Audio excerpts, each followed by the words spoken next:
that Senator McCain was choosing you as his running mate? Well, I didn't know I was being vetted.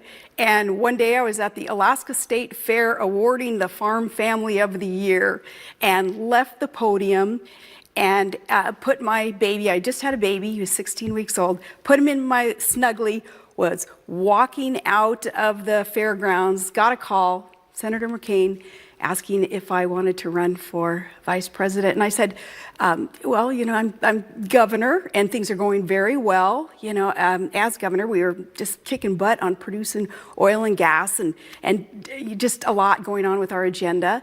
And my oldest son had enlisted. He was ready to go off to war. My oldest daughter, still a teenager, informed us that she was pregnant. My husband was working up on the North Slope in the oil fields. It was a 1,700-mile commute from the governor's mansion for his work. So we had a lot going on. And when Senator McCain asked if I wanted to run for vice president, I said, got nothing else going on? Sure, happy to run. Why do you think he chose you? Probably for political practical reasons. He probably knew that they needed someone younger, needed a female, and needed a true conservative to balance everything else out. Mm-hmm. And someone, they were smart enough to have chosen someone with a lot of administrative experience. That was my career, was administration. Were you glad, are you glad looking back that you were chosen and ran for vice president? Oh yeah, I would do it again in a heartbeat.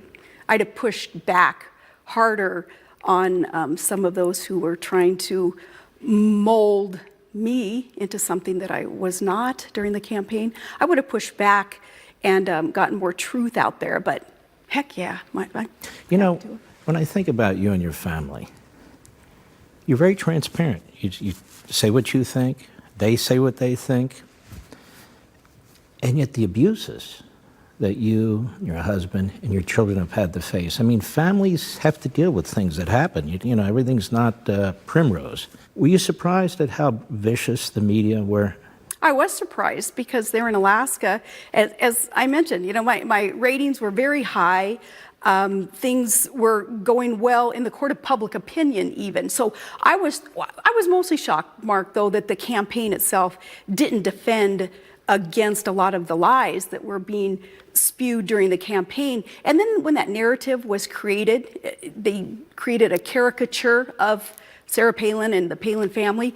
Once that bell is rung, it's hard to unring. So that aspect was perplexing and frustrating. But, you know, I've learned a lot in these 10 years, and I don't put up with as much as I had back then.